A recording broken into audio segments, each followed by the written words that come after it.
morning, everyone. Welcome back to CBT News. Today is Monday, June 30th. Here's a look at today's top automotive industry stories brought to you by Ally.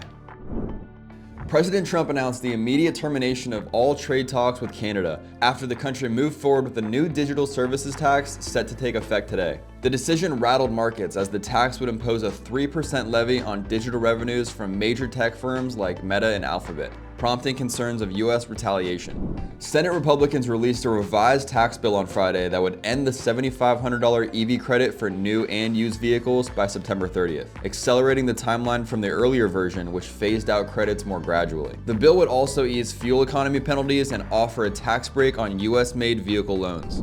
General Motors won a key legal battle Friday as the 6th U.S. Circuit Court of Appeals in Cincinnati voted 9-7 to decertify a class action lawsuit over allegedly faulty 8-speed transmissions in about 800,000 vehicles sold between 2015 and 2019. The case involved multiple Chevrolet, GMC, and Cadillac models and now returns to a Detroit federal court for review. Ford CEO Jim Farley is advocating for a stronger U.S. manufacturing base and suggests that some tariffs could help rebuild the economy. At the Aspen Ideas Festival, he highlighted the disadvantages U.S. automakers face against heavily subsidized foreign competitors and expressed concerns about reliance on China for rare earth magnets, which recently led to Ford idling plants. Don't go anywhere. We'll be right back with Aaron Kerrigan, Managing Director of the Kerrigan Advisors, to break down what's driving today's dealership valuations and the buy-sell market. Take your dealership to the next level with the strongest team in automotive media. CBT News, dealers' most trusted source for news, content, and analysis. Obviously, sales in the marketplace, the SAR is down a bit from the strong March and April. I think we came in at about 15.6 in May.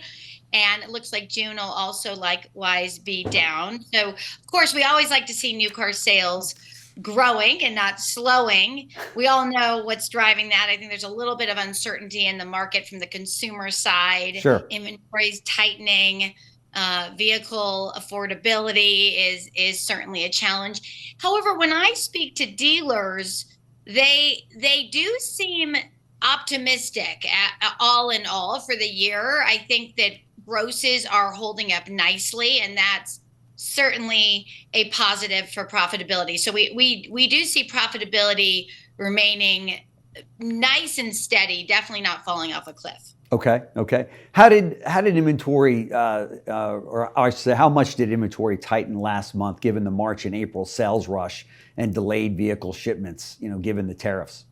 Well, it was pretty pronounced. The new vehicle inventory was down 10%. From the May of last year, and I think June will be down again. So we're running at about a day supply of 60 days, okay. and that's a healthy day supply. Obviously, if it goes much lower, if we start approaching the 50, 40, and even 30, then that changes the dynamics. Although we all know what happened last time when day supply got very low, margins grew and dealers did quite well. So it's one of those things where we certainly want to have inventory available for the consumer, for our industry.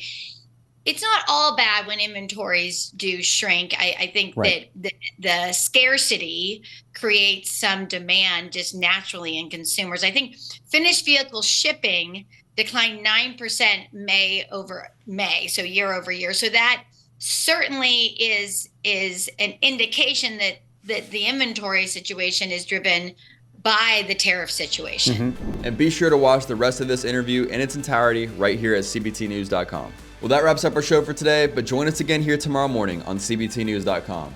And if you haven't already, be sure to follow us on all your favorite social media platforms, and we'll bring the latest industry buzz right to your feed.